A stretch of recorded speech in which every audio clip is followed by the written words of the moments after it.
Assalamualaikum warahmatullahi wabarakatuh. Selamat pagi untuk Indonesia Timur dan selamat siang teman-teman sekalian. Pada kesempatan hari ini, sebelum saya mempresentasikan paparan saya, izinkan saya memperkenalkan diri singkat, Prof. Nama saya Muhammad Kasim. Saya salah satu dosen di program studi teknik penangkapan ikan di program Diploma 3 Politeknik Kelautan dan Perikanan Sorong. Baik, pada kesempatan hari ini saya akan membawakan mata kuliah penanganan dan penyimpanan ikan hasil tangkapan. Materi khususnya adalah penanganan ikan di atas kapal. Mungkin adik-adik sekalian sudah masih ingat minggu lalu saya sudah menjelaskan tentang penanganan ikan di darat. Nah, sekarang kita akan berbicara dengan penanganan ikan di atas kapal. Karena adik-adik sekalian nanti akan PKL-nya di kapal, jadi materi ini tolong diperhatikan dengan seksama karena akan sangat berguna untuk PKL-nya nanti. Jadi harapan saya materi hari ini adik-adik sekalian sudah punya dasar, sudah punya materi atau pemahaman awal karena saya sudah share materi ini di LMS Hitung Belajar dari minggu lalu. Jadi harapannya saya cuma menyampaikan inti-intinya dan saya harap taruna sekalian sudah punya pemahaman dasar sehingga nanti kita bisa enak diskusinya. Baik, tujuan dari pembelajaran hari ini merupakan subtipe kelima dari mata kuliah ini, yaitu menangani ikan hasil tangkapan di atas kapal. Materi ini akan disajikan dalam 2 kali pertemuan, yaitu pertemuan hari ini yang ke-9 dan pertemuan minggu depan yang ke-10. Urutan materinya seperti yang terlihat, ada 5. Baik, saya kira-kira saya minta respon dari adik-adik taruna sekalian. Kira-kira kalau saya perlihatkan gambar di slide ini, apa yang bisa dimaknai kaitannya dengan materi ini? Mungkin ada yang bisa. Iya, Bapak. Ya, silakan. Kalau saya lihat gambar ini, Bapak, kan proses tangkap ikan, kemudian dimasukkan ke dalam kapal, itu Bapak. Oke, baik, terima kasih Pak Sari. Ada lagi? Oh ya, Pak Devrian. Itu kalau saya lihat itu jenis-jenis alat tangkap itu, Pak. Oke. Jadi mungkin penanganan ikan itu berawal dari kegiatan penangkapan, Pak. Oke, baik. Terima kasih atas tanggapannya Bapak Muhammad Sarif dan Pak Devrian. Ya, benar sekali bahwa saya ingin menyampaikan bahwa penanganan ikan itu bermula dari ikan itu ditangkap. Jadi ikan-ikan yang terhidang di meja makan Bapak Ibu sekalian di rumah, itu semua berawal dari penangkapan ikan. Mungkin selama ini kita mengenal beberapa alat tangkap saja, namun pada kesempatan hari ini saya memperlihatkan bahwa alat tangkap itu banyak macam, Pak. Ada pursen atau jaring lingkar, pukat cincin, dengan penamaan yang berbeda-beda di tiap daerah. Ada pukat harimau, ada portable lift net, dan yang terakhir gill net. Nah, kira-kira mengapa penanganan ikan ini penting? Bahwa ikan segar itu mempunyai sifat yang sama dengan ikan hidupnya. Jadi ikan itu dikatakan segar jika dia punya sifat yang sama pada saat ikan itu masih hidup, baik itu dari segi baunya, rasa, tekstur, dan dagingnya. Kemudian berbicara kesegaran ikan itu tidak dapat ditingkatkan. Jadi kalau start awalnya tingkat kesegarannya seperti apa, itu kita hanya bisa mempertahankan kesegarannya. Kemudian selanjutnya penanganan ikan di atas kapal itu mempengaruhi nilai jual.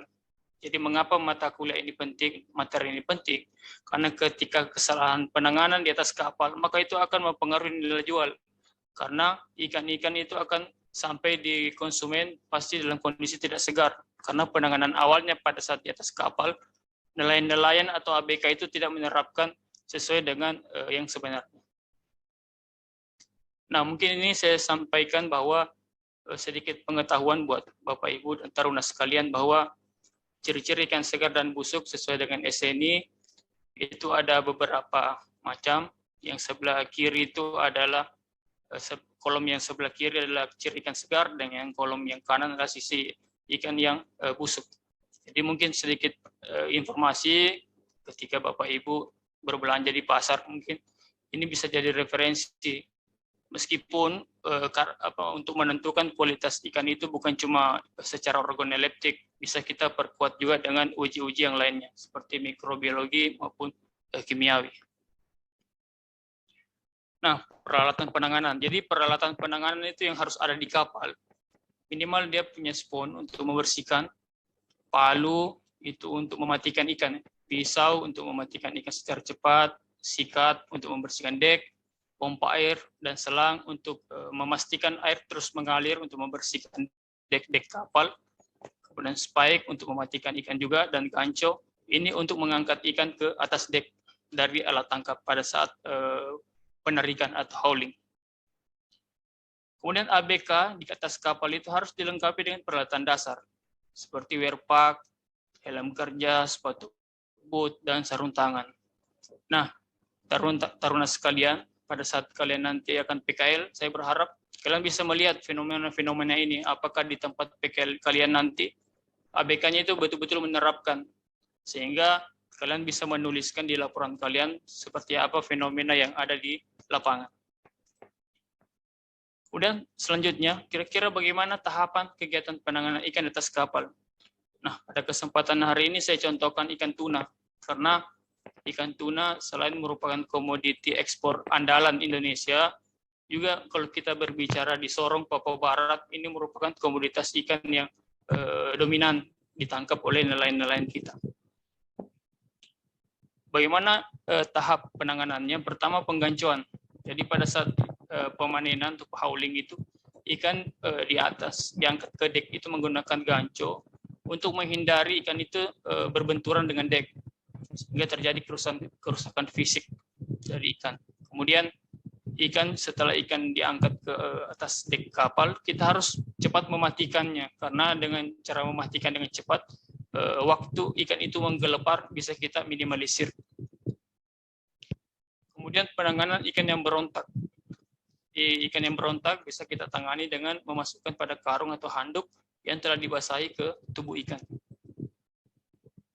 Nah, selain itu, pembuangan darah ini juga sangat penting, karena ini menyangkut dengan darah ini merupakan media tumbuh bakteri yang besar juga di ikan, sehingga ketika kita membersihkannya dengan cepat, tentu kita bisa meminimalisir media tumbuh dari bakteri-bakteri.